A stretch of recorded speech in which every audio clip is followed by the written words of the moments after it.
The desert night breathed heat like a living thing. Beyond the runway lights, tracer fire stitched the darkness, and a low wall of dust moved like a tide. Inside the hangar, tools rattled on steel trays as another blast rolled through. "Any Apache pilot on base?" The order cut across every radio. Silence, pure and total, until one pair of oil-blackened hands stopped shaking.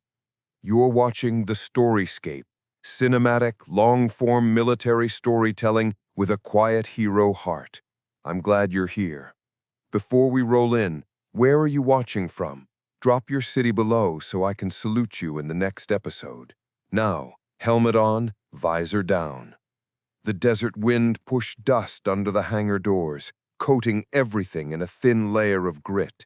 Floodlights hummed, turning the air into a storm of glowing particles. Outside, Falcon Gate's guns barked into the dark, while a broken Blackhawk burned faintly on the far runway.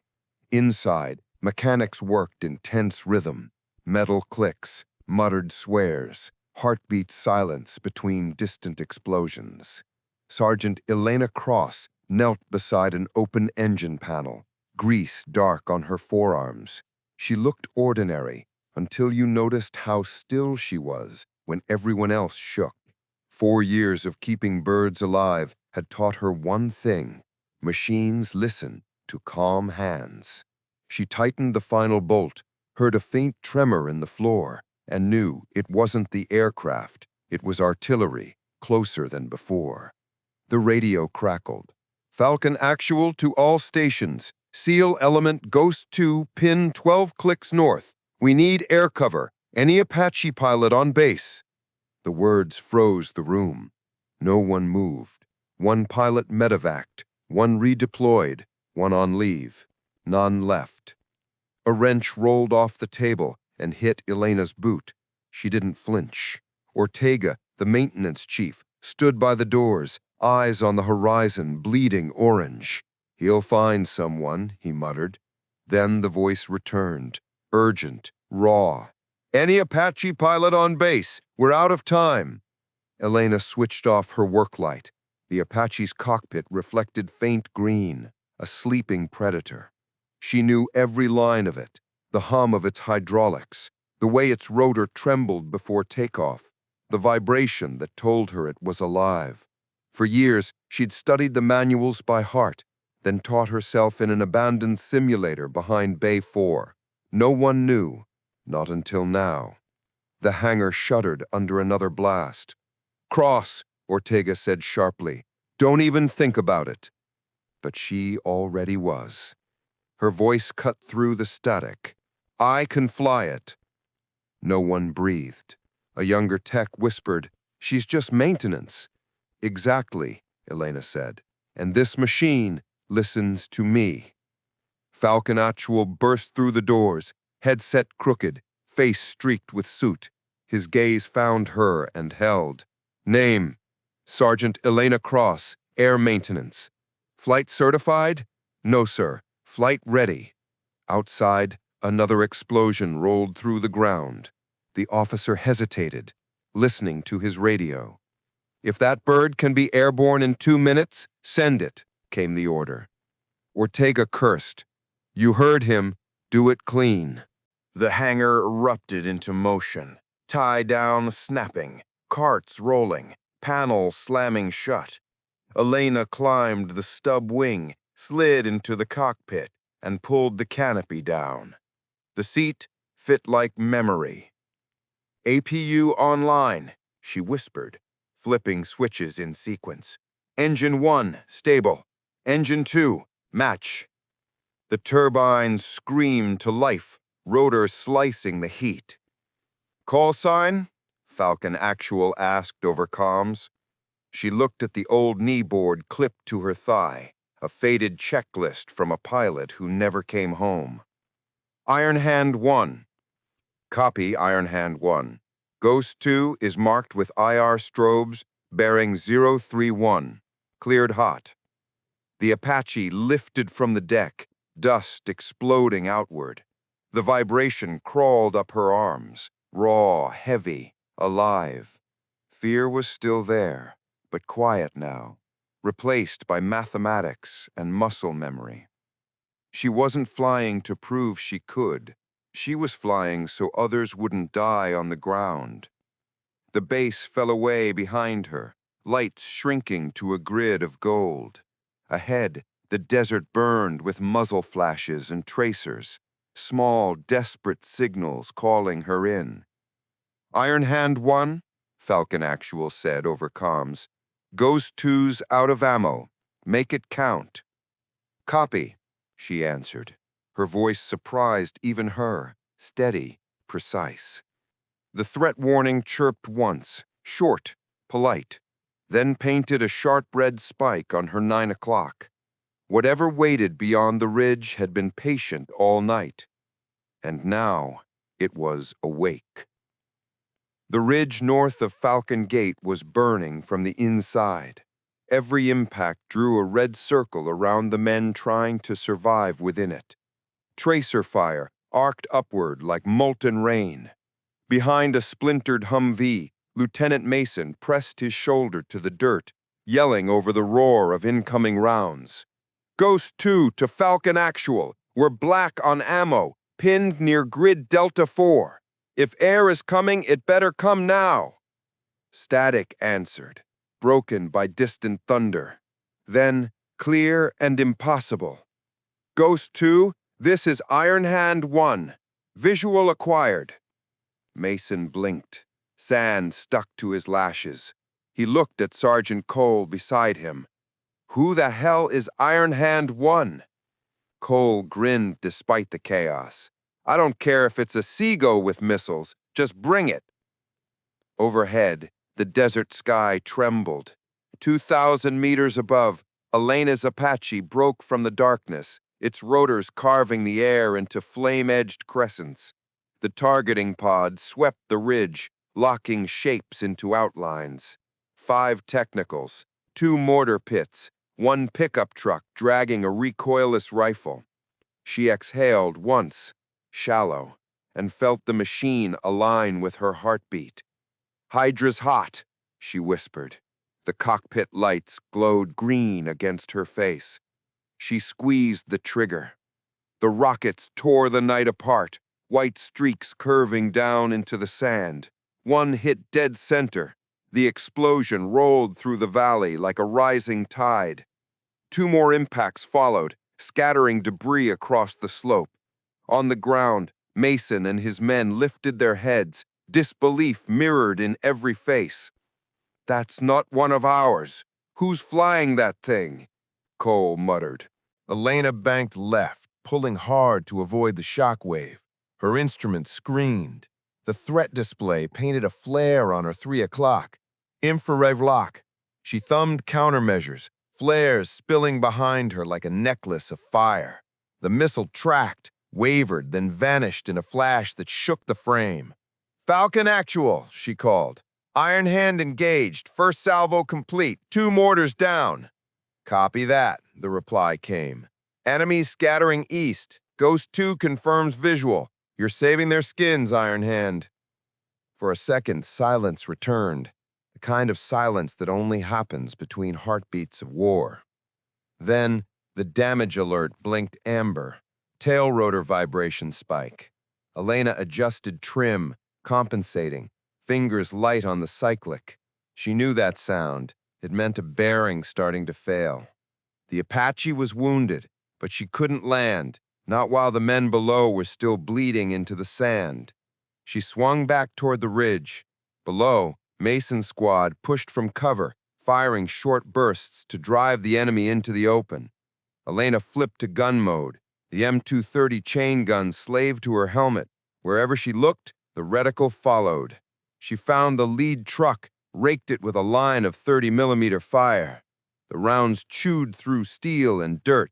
The truck folded in on itself like wet paper. The others peeled off in panic. Beautiful work, Iron Hand, Falcon Actual said. Ghost 2's moving south. Keep eyes on them until exfil. Copy, Elena said, but the words felt thin. The vibration worsened, the tail rotor whine growing uneven. Warning lights bled red across the panel. She could turn back now, save the aircraft, or stay until they were clear. There was no time for both.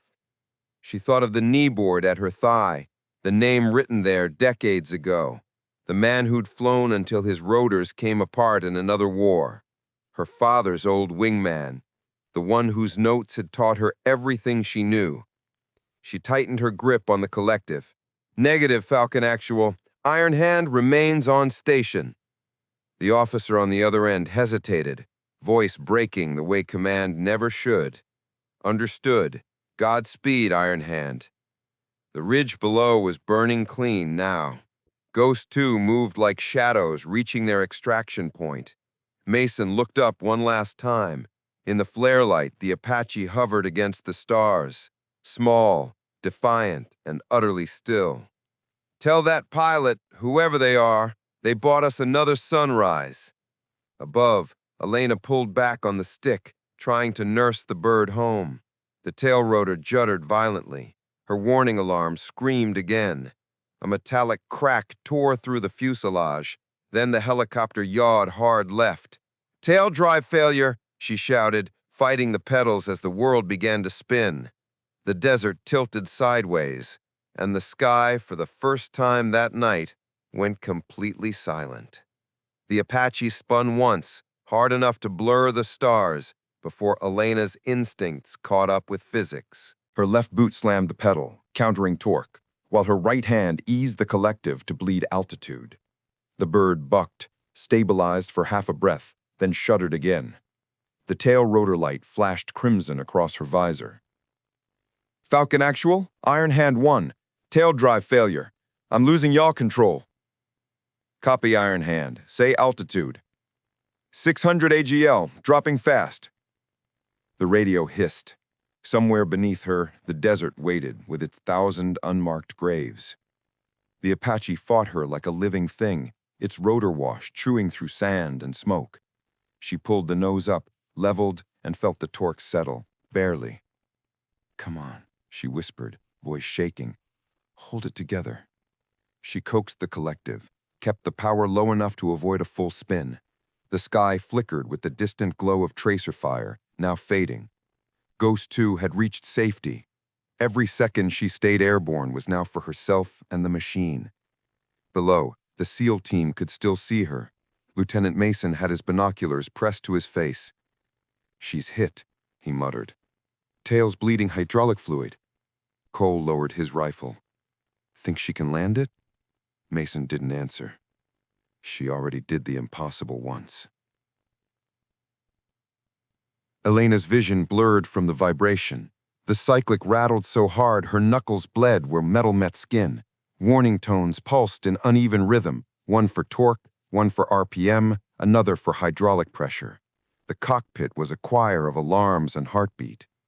She checked her compass. Falcon Gate lay 5 clicks south, a lifetime at this speed. The Apache yawed again, nose veering left. She countered, gentle as a prayer. She had kept these machines alive for years, but this one was asking if she could return the favor.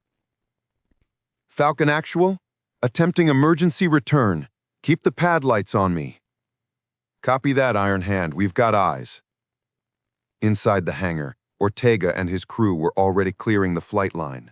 A portable floodlight flickered alive, cutting a corridor through the gust. Everyone knew what that light meant. Someone was still out there fighting the machine home. Come on, Cross, Ortega murmured into the headset, he's sure he couldn't hear. You fixed every broken thing in this place. Don't let this be the first you can't. Elena caught the runway lights, a narrow thread of gold across the endless dark. She trimmed the controls, easing descent. The vibration was now a physical tremor through her body. Sweat burned her eyes, salt blurring the gauges. Altitude, 300 feet. Speed, 70 knots. Yaw drift, increasing. The Apache tried to roll. She corrected, too sharply. The tail groaned, a metallic scream over the headset. For a moment she saw her father's old kneeboard in the corner of her vision. The handwriting faded from years of use. He'd written one line at the bottom. Land clean or don't land at all.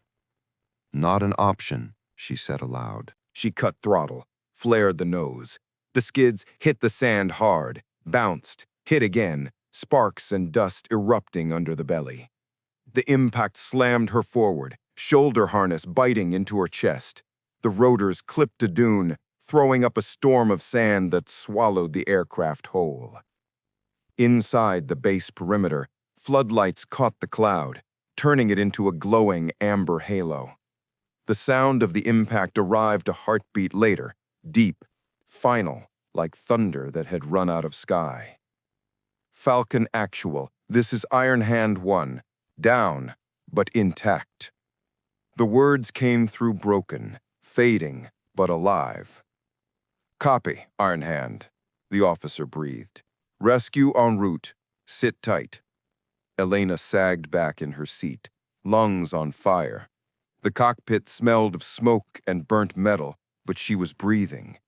The bird was quiet now, its engines winding down with a sigh that almost sounded human. Outside, Mason's team watched from their extraction point as a dust plume rose on the horizon. Cole smiled. She made it. Mason lowered the binoculars, eyes glinting. Yeah, she made it, somehow. In the hangar, Ortega exhaled a breath he hadn't realized he'd been holding. Around him, the crew stood motionless, heads bowed. The floodlights flickered once in the wind, then steadied again. Through the static, a final transmission crackled across every headset. Elena's voice, quiet but firm. Tell Ghost 2, they're clear. Then silence, followed by a soft pop as her radio went dark. When the rescue Humvees reached the crash site, the night was still glowing orange from burning sand. The Apache sat half-buried on its skids, the tail twisted like a broken limb, the rotors drooping into the dune. The air smelled of hot metal and hydraulic smoke. Searchlights swept the wreck, painting the dust in strobes. Visual on pilot, a medic shouted. Sergeant Elena Cross was slumped against the seat frame, helmet cracked, face streaked with blood and soot, but her chest was moving. When the rescue team pried the canopy open, she blinked once, disoriented but conscious.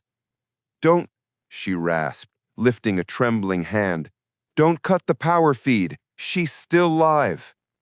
Even half-conscious, her mind was still on the machine. The medics froze, then carefully disconnected the circuit before pulling her out. Ortega arrived minutes later, breathless, eyes searching. When he saw her on the stretcher, his voice broke despite himself. You're insane, Cross, but damn if it didn't work. Elena's lips curved just enough to count as a smile. Ironhand One, mission complete. Then she went limp. Falcon Gate's infirmary smelled of antiseptic and jet fuel. The two were indistinguishable in places like this. Elena woke to filtered daylight, her shoulder bandaged, ribs wrapped tight.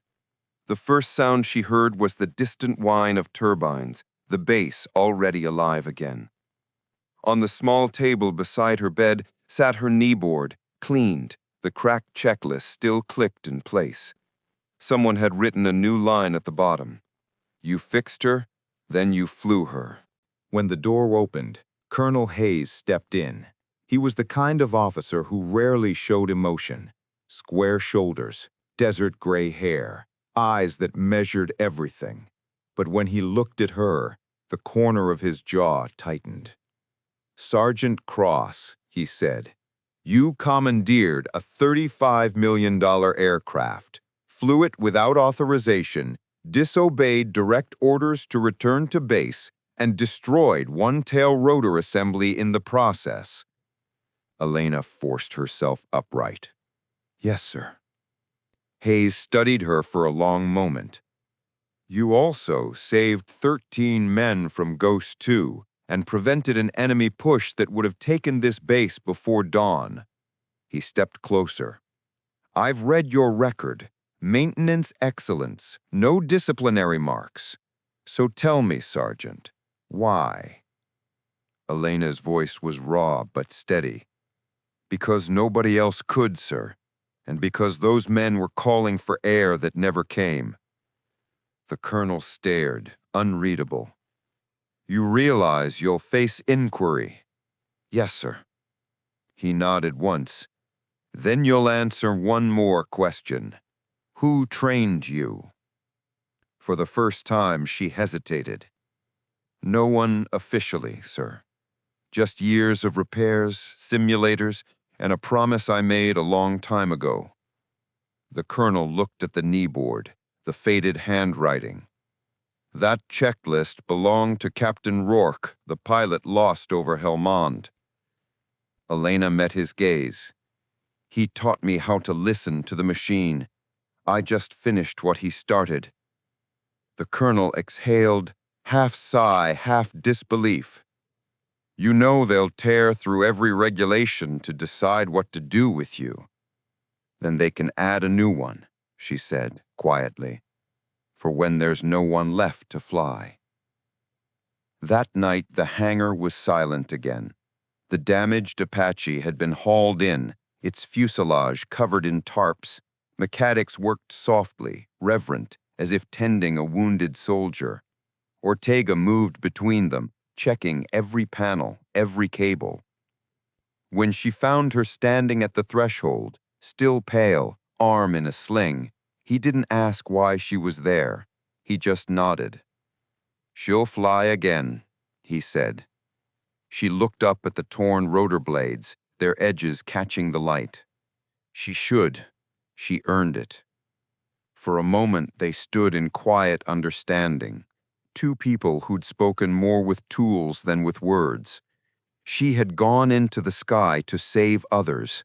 Now the question was, who would save her from the weight of what she'd done? The base loudspeakers crackled.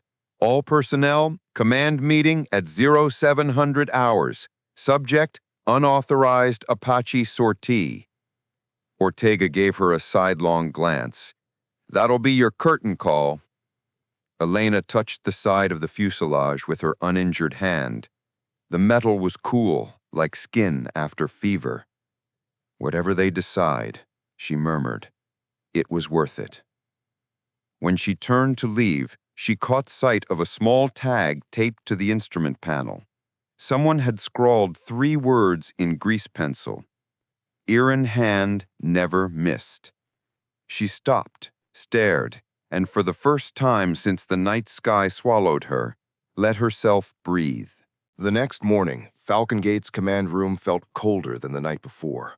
Blinds half drawn, light cutting across a long metal table where 3 officers sat in judgment. Colonel Hayes in the center, a CENTCOM aviation commander on one side, and a legal advisor on the other. Sergeant Elena Cross stood at attention, arm in a sling, uniform still marked by soot. The silence pressed like armor. Hayes spoke first. Sergeant Cross, you took off in an armed AH-64 without clearance, violated flight protocol, and ignored a direct order to return. Yes, sir. You're aware those actions normally end with a dishonorable discharge? Yes, sir. Then explain why you did it. Elena's voice was steady, even as her pulse raced. Because Ghost 2 was out of ammunition, and no pilots were left to fly. I was trained to keep them alive, sir. The machines and the men. The CENTCOM officer leaned forward. You gambled a $40 million aircraft on instinct? I didn't gamble. I knew that helicopter. I've rebuilt its systems piece by piece for years. I've flown it in simulations, studied every vibration, every sound it makes when it's close to failure. When the call came, I was the only one who could answer. The legal advisor flipped through his file. You also ignored a lawful order. Elena looked him in the eye. Because following it meant letting 13 men die. Silence filled the room. Hayes closed the folder. We reviewed your helmet footage. You flew through direct missile fire, neutralized enemy positions, and managed a tail rotor failure before executing a partial power landing. Few trained pilots to have done that. Elena waited for the rest, the punishment. Hayes exhaled. CENTCOM wanted you discharged. I didn't agree. What you did broke rules, yes, but it also saved lives. Effective immediately, this board issues no disciplinary action." He paused. "You're to remain at Falcon Gate for reassignment, and you're granted honorary pilot status under combat conditions. Call sign Ironhand One will be recorded in unit history." Elena blinked once. "Sir, that's official?" Hayes nodded. "Very." Then quieter. "You've changed what this base believes a mechanic can be." He rose and extended his hand.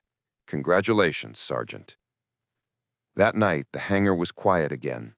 The damaged Apache sat under repair lights, its armor scorched, tail section rebuilt. Ortega stood near the wing, cigarette dangling but unlit. "They say you're a pilot now," he said. "Honorary, paper wings, nothing more." He smirked. "Still, you're the only mechanic whose signature comes with a kill count." She chuckled softly. The sound felt strange, like remembering how to breathe. "Bird's getting a new rotor tomorrow," Ortega said, "but I'm keeping the old one." "Why?" He shrugged. "Because she earned her scars." They stood side by side, gazing at the helicopter's battered skin. In the dim light, its metal shimmered like something alive. Every act of heroism starts with a rule someone was brave enough to break. Elena reached into her pocket and unfolded the old kneeboard, the same cracked checklist that had followed her into the sky. The ink was nearly gone, but at the bottom she could still read the faded line: "Land clean, or don't land at all." She smiled. "We landed clean enough." Hayes appeared behind her, his voice low. "Cross, CENTCOM approved a new emergency flight program for mechanics. They want you to teach it." She turned, caught off guard. "Me?" "Who else?" he said. "You wrote the lesson with what you did." She looked back at the Apache, floodlights gleaming off its scars. "Then I'll teach them. But not just about systems. About courage. The kind that steps forward when nobody else will." Hayes nodded. "That's the only kind that matters." He left her there, framed by the hum of generators and the slow tick of cooling metal. Elena placed her palm against the fuselage, feeling the faint warmth beneath the paint. In the cockpit glass, she caught her reflection, and for a heartbeat, another figure beside it, a ghost in a pilot's helmet. She didn't look away. "We're still flying." The hangar lights flickered once, as if the machine heard her. 6 months later, the desert looked different. The wreckage was gone, the runway resurfaced, and Falcon Gate had become something new, quieter, but sharper. A row of young mechanics stood outside Hangar 4, clipboards in hand, staring at the massive silhouette of an Apache. Above them, a sign had been stenciled on the wall: Emergency Flight Readiness Program. Inside, Sergeant Elena Cross stood beside the same helicopter she had newly died in. The paint was new, but one scar, a faint ripple of metal near the tail, had been left untouched by design. She ran a hand along it before turning to the class. "First rule, you don't touch these controls unless there's absolutely no other choice. Second rule," she paused, looking each one of them in the eye, "if that day ever comes, you don't freeze." The room was silent. Even the hum of the generators outside seemed to wait. She walked to the cockpit and tapped the side of the seat. "This machine doesn't care about rank. It only listens to truth. You can't bluff it, you can't fake it. You earn every breath it gives you." A young trainee raised his hand, nervous. "Sergeant, what if we do everything right and still fail?" Elena thought about it, about the dust, the fire, the screaming alarms, about the moment she realized the bird wasn't just following her commands, but trusting her to bring them both home. "Then you fail," she said, quietly. "But you fail fighting. That's the difference." Her words landed like weight. No one wrote anything down, but every face in that hangar would remember them. Courage wasn't born in combat.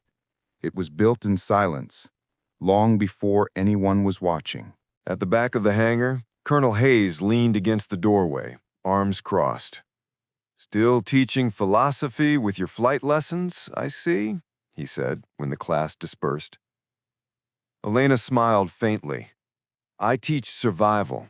Philosophy just sneaks in when they start listening." Hayes nodded toward the wall where a new brass plaque had been mounted. She hadn't noticed it before.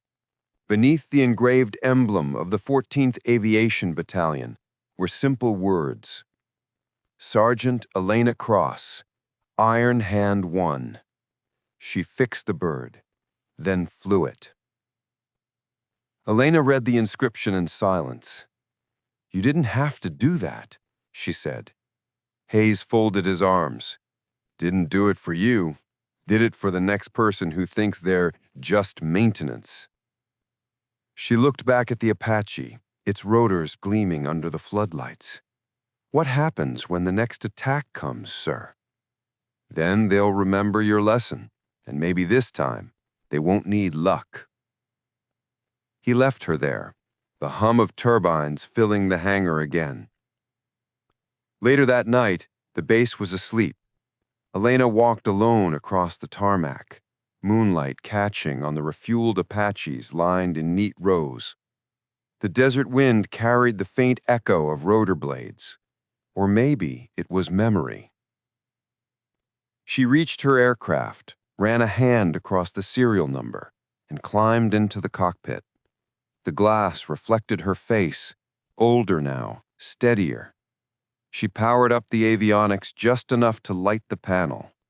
The systems came alive like old friends waking up. From her pocket, she pulled the worn kneeboard. The ink had faded completely, but she didn't need the words anymore. She knew them by heart. "Land clean, or don't land at all," she whispered. For a long moment, she sat there in silence, the hum of electronics beneath her fingertips. Then she flipped the master switch, cutting the power. The cockpit went dark again, but her reflection remained, faint and unbroken in the canopy glass. Outside, a lone maintenance light flickered, then steadied, just as it had the night she first took off. Elena stepped down, the desert air cool against her face. On the far horizon, a patrol chopper lifted into the night. Its rotors glimmered briefly under the moon, before vanishing into black. She watched it disappear, then smiled to herself. The hangar behind her glowed like a lantern in the sand, the words Ironhand One catching the light. Above it, the stars burned sharp and silent, unchanged, eternal, watching over the woman who had once turned a wrench, then touched the sky.